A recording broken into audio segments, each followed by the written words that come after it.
واقعہ بھی پیش آیا ہے، شفیع جان کے گریبان کو چاک کیا گیا، ویسے تلخ کلامی ہوئی، بہت سارے واقعات تھے. ہم نے جمہوریت میں بہت سخت حالات بھی دیکھے. میں نے اپنے انٹرو میں بھی یہ بات کی کہ بڑے تاریخ میں ان گنت واقعات، حادثات اور نشیب و فراز ہیں. آج ہم جس دور سے گزر رہے ہیں، کیا تاریخ ہم رقم کر رہے ہیں؟ کیا آنے والی نسل کو ہم پیغام دے رہے ہیں؟ کیا اس طرح ملک آگے چل سکے گا؟ جمہوریت پروان چڑھ سکے گی؟ دیکھیں، دو باتیں ہیں. سیاست میں تلخی ہوتی رہتی ہے. چلیں، ہم ویسے تو نہیں ہونی چاہیے، جمہوری روایات جو سیاست کی ہیں اس میں تلخی نہیں ہونی چاہیے، اس میں شائستگی جمہوریت کا حسن ہے. لیکن چلیں ہم یہ بھی مان لیں کہ سیاست میں آپ کا سیاسی حریف ہوں، آپ میرے سیاسی مخالف ہیں، میں آپ کے بارے میں کوئی عجیب قسم کے اقدامات کر سکتا ہوں، آپ میرے خلاف کوئی عجیب قسم کی بات کر سکتے ہیں یا کوئی ایکشن لے سکتے ہیں. لیکن ہمارے اداروں کی کریڈیبلٹی اگر اس میں خراب ہوگی تو تمام پاکستان کی کریڈیبلٹی خراب ہوگی. اور میں اسپیسیفکلی اس کے اندر ادارے کی بات کر رہا ہوں، سپریم کورٹ کی. جی. ماضی میں سپریم کورٹ نے ایسے کچھ کرٹیکل مومنٹس مس کر دیے جن کی وجہ سے آج بھی آپ کسی کو بلا لیں اس شو کے اوپر، اس وقت آپ پی ٹی آئی کے کسی بندے کو بلا لیں، نون لیگ کے بلا لیں، پیپلز پارٹی کے بلا لیں، ہر بندہ آپ کو سپریم کورٹ کی ایک تاریخ یاد کروائے گا جو کہ ان کی پولیٹیکل پارٹی کے لحاظ سے جس میں سپریم کورٹ نے بڑی غلط باتیں کی. آپ نون لیگ سے پوچھ لیں، وہ کہیں گے ثاقب نثار جیسے چیف جسٹس آئے اور کیسے کیسے فیصلے ہوئے. پیپلز پارٹی سے پوچھ لیں، وہ کہیں گے کہ افتخار چودھری صاحب جیسے بھی چیف جسٹس آئے اور انہوں نے کیسے کیسے فیصلے کیے. پی ٹی آئی سے پوچھ لیں، وہ فائز عیسیٰ صاحب جیسے بندے کا نام لیں گے اور کہیں گے کہ کیسے کیسے فیصلے کیے.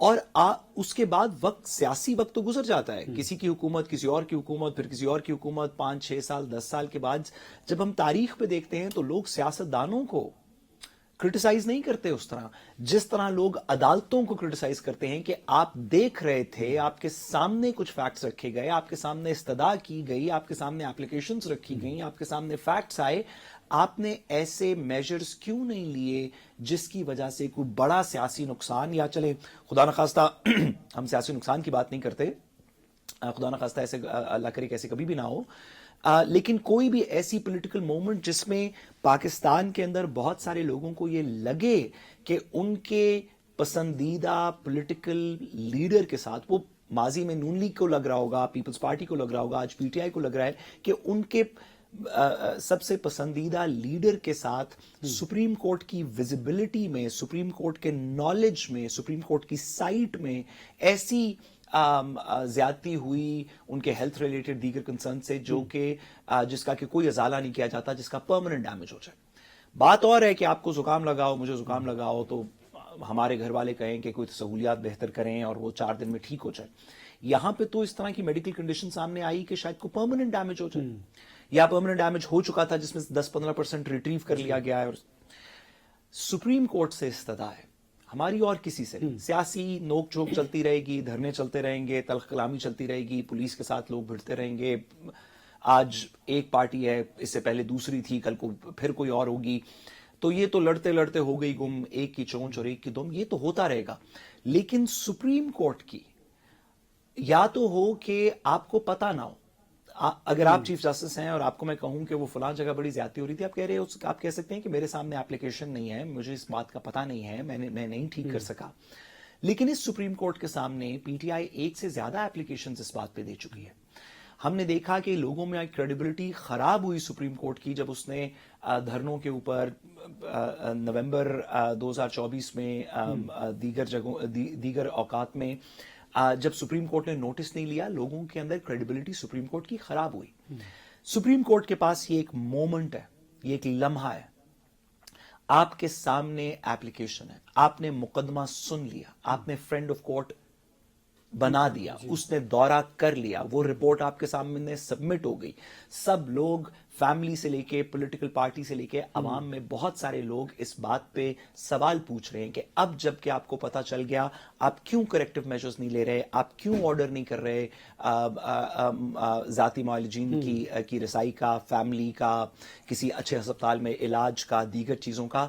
اگر خدا نخواستہ اس مومنٹ میں کوئی کسی عمران خان صاحب کا کوئی ہیلتھ کا کوئی ایسا نقصان ہوا جو پرماننٹ ہوا، جو irreversible ہوا، تو لوگ اوور ٹائم شاید سیاستدانوں کو بھی بھول جائیں، دیگر لوگوں کو بھی بھول جائیں، لوگ سپریم کورٹ کو یاد رکھیں گے. آئندہ جب بات ہوگی تو نون لیگ بھی کہہ دے گی جی ہم نے تو فیسلٹی پرووائڈ کرنے کی کوشش کی, وہ ہمیں فلانے نے کہا, وہ یہ حکم تھا. اسلام باقی ادارے بھی کچھ نہ کچھ کہہ دیں گے, اسلام آباد پولیس بھی کچھ کہہ دے گی, جیلر بھی کچھ کہہ دے گا. یہ کبھی بھی اس کا جواب سپریم کورٹ پراپرلی نہیں دے سکے گی اگر وہ آج اس میں ریکٹیفائبل میجرز نہیں کرتے.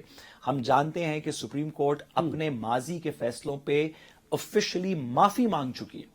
ذوالفقار علی بھٹو صاحب کے فیصلے پہ, فائزہ صاحب کے بینچ کے ٹائم پہ معافی مانگی گئی کہ ہم سے غلطی ہوئی. خدایا گزارش یہ ہے کہ یہ پھر سے ایک ایسا لمحہ ہے, اس میں تھوڑی ڈیلیجنس دکھائیں. یہ سیاست ہم کرتے رہیں گے. عمران خان صاحب کی صحت ٹھیک ہو جائے گی, آپ واپس جیل میں ڈال دیں.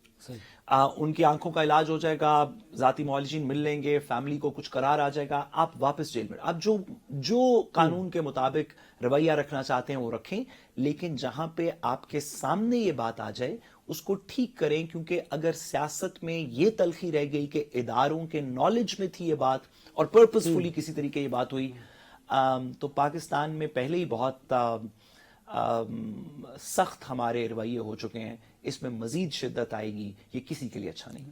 زیاد خان صاحب, جس طرح بیرسٹر صاحب نے کہا, کیا یہ بہتر نہیں کہ حکومت ایک قدم آگے بڑھے اور جو سپریم کورٹ نے کوئی ڈیسیژن لینا ہے اس سے پہلے ہی عمران خان صاحب کی جو صحت ہے اس کے بارے میں ہاسپٹل میں یا ان کو گھر میں کئی جگہ شفٹ کیا جائے؟ کیونکہ سیاست میں اگر ایسے پازیٹیو رویے ہوں گے تو پھر ملک بھی ترقی کرے گا, جمہوریت بھی پرویل کرے گی اور پارلیمان کی بھی عزت و توقیر ہوگی اور ادارے بھی مضبوط ہوں گے. دیکھیے, آپ نے رضا صاحب آپ نے بہت صحیح بات کی, اور بیرسٹر صاحب کیونکہ وہ وکیل ہے اس کو سب کچھ پتا ہے. لیکن یہ ہماری جو تاریخ ہے یہ بہت تلخ ہے, خاص کر عدالتوں کی. یہ آج کے نہیں ہے, یہ جب سے پاکستان بنا ہے یہی چیزیں چلتی رہتی ہے.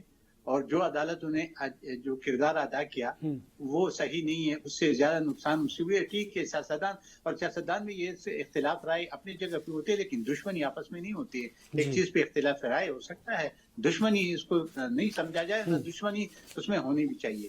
لیکن بات یہی ہے کہ اس وقت جو صورتحال ہے یہ بالکل آپ صحیح کہہ رہے ہیں. میں نے پہلے بھی عرض کیا تھا کہ اس کے معالج کے ہر صورت میں یہ حکومت کو چاہیے کہ اس کے معالج کو مہیا کرے, وہ اس کو خود چیک کرے. کیونکہ میں نے آپ کو کہا نا کہ ایک مریض اگر ہے نا, وہ ایک ڈاکٹر نااہل بھی ہوگا لیکن اس سے وہ اس کو شفا مل سکتی ہے, وہ کسی اچھے ڈاکٹر کو نہیں ہے. کیونکہ اس کے اپنے اس پہ ہوتے کانفیڈنس پہ ہوتے ہیں نا کہ میرا اس سے علاج ہوگا. تو میں تو اس کے حق میں ہوں. حکومت کو چاہیے کہ اس کے اپنے مالک سے, اور میرے خیال میں سپریم کورٹ کا بھی آج میں نے ابھی سنا ہے کہ سپریم کورٹ نے بھی کیا اس کے اپنے مالک سے اس کا چیک اپ کروائے, بلکہ اس سے علاج کروائے, اور اس کا حق ہے. اور دیکھیے, صحت پہ کبھی بھی سیاست نہیں ہونی چاہیے, کیونکہ انسان بہت زیادہ کمزور ہوتا ہے. تو یہ کہ اس نے کیا کیا, اس نے مسلم لیگ کے ساتھ کیا تھا یا کسی اور پارٹی نے کیا کیا, وہ کیا ہے. لیکن یہی ہے کہ ہم کم سے کم مسلم لیگ کو نہیں کرنا چاہیے. میں اس کا مطلب یہ کہ ٹھیک ہے اگر انہوں نے کر دیا تو اس کا اپنا ایک طریقہ کار تھا. ہاں, وہ کہ بہت سارے ایسے باتیں بھی خود بھی وہ کرتا رہا. بلکہ مسلم لیگ کے لیڈر تو نواز شریف ہے, وہ تو کبھی ایسے بات میں نے آج کل سنی نہیں ہے. نہ کوئی کہ ہم اس کو دیکھیں گے, اسے اتار دیں گے, پلان کریں گے. یہ میرے خیال میں نہیں ہونی چاہیے. اس وقت ہمارے ملک میں زیادہ سے زیادہ محمد رضا صاحب افہام تفہیم کی بہت ضرورت ہے. ہم ایک دوسرے کے گلے پڑیں گے اور یہ صورتحال ہوگی جو ابھی ہے تو یہ ملک کے لیے نقصان دہ ہے. 40 سال تو ہم ویسے بھی سزا بھگت رہے ہیں اور آج بھی بھگت رہے ہیں. میں نے کہا نا کہ 2 صوبے تو آپ کے آلریڈی اس طرح دہشت گردی میں, اور یہ اسلام آباد تک بھی آ گیا. تو کیا یہ ہم یہ نقصان اٹھا سکتے ہیں, یا ہمارے ملک یا ہماری جمہوریت یا ہمارے ادارے اس کو اٹھا سکتے ہیں؟ نہیں. میں یہی سمجھتا ہوں کہ اس کے لیے بہتر ہے کہ ہم جتنے بھی مذاکرات کے ذریعے جو مسائل ہیں اس کو حل کرے, اور حل ہو سکتی ہے. اور ایسی کوئی بات نہیں ہوتی ہے, سیاست میں عرف آخر نہیں ہوتا ہے. ہمیشہ کے لیے آپ کو یاد ہوگا کہ یہ پیپل پارٹی اور نون لیگ ایک دوسرے کو گالم گلوچ کہتے رہے, کہ پھر COD پہ لندن میں بی کے اور میاں نواز شریف کی دستخط بھی ہوئی. تو یہی چیزیں سبق سیکھتی ہے, ہمیشہ کے لیے سبق سیکھتی ہے. بدقسمتی ہم یہاں پاکستان میں ہم سبق نہیں سیکھتے. ہم پرانی چیزوں کو پھر بھول جاتے ہیں اور پھر اسی ڈگر پہ چلتے ہیں. ہمیں اسی طرح پہ نہیں چلنا چاہیے. ہمیں سبق سیکھنا چاہیے اور ہمیں مل کر آگے بڑھنا چاہیے، کیونکہ اس ملک کی اس وقت ضرورت ہے اقوام متحدہ کی یکجہتی کا اور ایک دوسرے کو کا ساتھ دینے کے. اختلاف رائے اپنی جگہ پہ ہوتی ہے، اگر اختلاف رائے نہ ہوتا تو ساری پولیٹیکل پارٹی ایک ہی ہوتی، لیکن وہ اپنی جگہ پہ ہے. لیکن یہی ہے کہ جو اس کی صحت کا سوال ہے تو صحت کے پہ کوئی کمپرومائز نہیں ہونی چاہیے. وہ جس معالج سے اپنا علاج یا معائنہ کروانا چاہتے حکومت کو چاہیے وہ پرووائڈ کر دے. بالکل. مجھے بریک پہ جانا ہے. بریک کے بعد جب واپس آئیں گے تو جو علاج معالجے سے باتیں کی گئی ہیں اس پر ہمیں سیاسی بریک تھرو بھی ہوتا نظر آتا ہے. اس پر گفتگو کریں گے آفٹر دی بریک. میرے ساتھ رہیے گا. Welcome back. سوال یہ پیدا ہوتا ہے کہ کیا عمران خان صاحب کی صحت کو لے کر کوئی سیاسی بریک تھرو ہو سکتا ہے، کوئی برف پگھل سکتی ہے حکومت اور اپوزیشن کے درمیان. بیرسٹر صاحب مجھے بتائیے گا صحت اور علاج ان کا حکومت کس کو کہتے ہیں؟ وہ آپ کو پتہ ہی ہے حکومت جو نہیں چلیں میں شہباز شریف صاحب کی بات کر رہا ہوں، فیڈرل گورنمنٹ کی بات کر رہا ہوں. میں آپ کی بات ڈس ایگری کرتے ہیں تھوڑا سا آگے بڑھاتا ہوں. نہیں میں آپ کی بات کو تھوڑا سا آگے بڑھاتا ہوں. اگر مریم نواز صاحبہ اور نواز شریف صاحب حکومت ہے، کیا آپ کے خیال میں حکومت؟ پنجاب کی بات کرنے تو میں مان لیتا ہوں. پاکستان کی حکومت تو پرائم منسٹر ہمارے شہباز شریف صاحب ہیں. باقی دیکھیے نا وہ اپنے بڑے بھائی سے مشاورت ضرور کرتے ہیں، اور مشورہ تو پھر سنت ہے نا، آپ کو پتہ ہے. مشاورت سے آگے بڑھنا چاہیے تاکہ ملک ترقی کرے، جمہوریت پرویل کرے، پارلیمان اور اداروں. پرائم منسٹر صاحب سنت پہ ہی تو چل رہے ہیں. تو آپ نے درست آپ نے کہا. دیکھیے اگر شریف خاندان، چلے میں ایسے کہہ رہا ہوں، اگر شریف خاندان جس میں حمزہ شہباز صاحب میرے خیال تھوڑے سے ڈفرینٹ ہوں گے یا شاید ان کے والد بھی کچھ ڈفرینٹ ہوں، لیکن اگر شریف خاندان جس میں اسحاق ڈار صاحب بھی شامل ہیں، جس میں عابد شیر علی صاحب بھی شامل ہیں، مریم صاحبہ بھی شامل ہیں، نواز شریف صاحب نیچرلی شامل ہیں. کچن کیبنٹ کہہ سکتے ہیں، خاندان نہیں کہہ سکتے. یہ خاندان ان کے 4 لوگ ہیں. نہیں یہ کچن کیبنٹ ہوتی ہے. نہیں آپ یہ تو نہیں کہہ سکتے کہ نہیں. دیکھیں نا اسحاق ڈار صاحب، نواز شریف صاحب، شہباز شریف صاحب، مریم صاحبہ، حمزہ، یہ تو چلے میں انہی کی بات کر لیتا ہوں. آپ کا سوال کہ کیا عمران خان کی صحت سے کچھ سیاسی درجہ حرارت پگھل کے بہتری ہو سکتی ہے ان کے درمیان میں، تو میرا نہیں خیال کہ عمران خان صاحب کی صحت کی وجہ سے مریم نواز صاحبہ کے دل میں یا نواز شریف صاحب کے دل میں کوئی بہت بڑی تبدیلی آئے گی. پرائم منسٹر صاحب کہتے ہیں لوگ کہ اس طرح کی باتوں پہ کچھ پسیج جاتے ہیں، لیکن میرے خیال میں اگر آپ کے خیال میں معذرت اگر آپ کے خیال میں حکومت شریف خاندان ہے تو ہم نے دیکھا کہ لوگ گڑ گڑا کے سڑکوں کے اوپر پچھلے 2-3 سال کے اندر دعائیاں دیتے رہے. وہ جو موٹر سائیکل والا تھا جس نے کہا کہ دعاویں ساریاں نے دیتی ہیں، وہ جو بارش میں جا رہے تھے صرف قبولیت میری. بھئی لوگ تو ہر قسم کی لوگ رو کے مر کے خون میں بھوک میں پیاس میں لوگوں نے کیا کیا دعائیاں نہیں دیں تو کوئی فرق نہیں پڑا. تو میرا نہیں خیال کہ عمران خان کے صاحب کی صحت سے معاملہ کچھ اور ہوگا نا. یہ تو اگر آپ کے خیال میں حکومت وہ پورا سٹرکچر ہے جس میں ریاست کے ادارے بھی ہیں، سپریم کورٹ ویسے تو نہیں، اگر ہم اس کو لوزلی بات کریں، جس میں ادارے بھی ہیں، دیگر پارٹیز بھی ہیں، کیبنٹ بھی ہے، کیبنٹ میں اور لوگ بھی ہیں، ایڈوائز، اگر وہ سب لوگ آپ حکومت کہہ رہے ہیں تو پھر اس میں کچھ بہتری آ سکتی ہے. کیونکہ اس پورے سٹرکچر میں ایسے لوگ موجود ہیں جو اس بات کی سینسٹیوٹی کو سمجھتے ہیں کہ اگر عمران خان صاحب کو خدا نخواستہ کوئی بھی ریورسبل ہیلتھ ڈیمیج ہوا تو یہ ہمارے نظام کے گرد ایک ایسی اس سے لکیر لگ جائے گی جس کو دھونے میں بہت عرصہ پڑے گا، اور یہ اٹس ناٹ ورتھ اٹ. میرے خیال میں بہت سارے لوگ larger structure of the state میں اس بات کو سمجھتے ہیں. لیکن کیا شریف خاندان کے اندر اس میں کوئی نرمی آئے گی؟ تو میں نے جیسے کہا کہ لوگ شہید ہو گئے تو کوئی نرمی نہیں آئی، تو میرا نہیں خیال کہ آپ آئینی اور قانونی بات کرتے ہیں تو پھر اس ملک میں تو بھٹو کا عدالتی قتل بھی ہوا جس پہ آپ نے خود ہی کہا ابھی عدالت میں آپ نے ریکٹیفائی کیا اپنی اس غلطی کو اور معافی مانگی. تو مجھے بتائیں اتنے بڑے واقعات ہو گئے اس ملک میں، تو پھر میں تو صرف یہ کہہ رہا ہوں کہ اور یہ میں سمجھتا ہوں کہ یہ ملک کو آگے لے کر جانے کے لیے ایک اچھا سنہری موقع ہے حکومت کے پاس کہ آپ اپوزیشن کو ساتھ لے کر چلیے. ایک موقع ہے. میں آپ کی یہی بات، بھٹو صاحب کو پھانسی بھٹو صاحب کو پھانسی ہوئی، زاہد صاحب کچھ کہہ رہے ہیں. زاہد صاحب ایک چھوٹی سی گزارش کر لوں، معذرت سر میں آپ پھر جیسے حکم کریں گے، میں معذرت اگر میری بات بری لگی ہو. بھٹو صاحب کو پھانسی ہوئی 1978 کے اندر، ایفیکٹلی 78-79 85 میں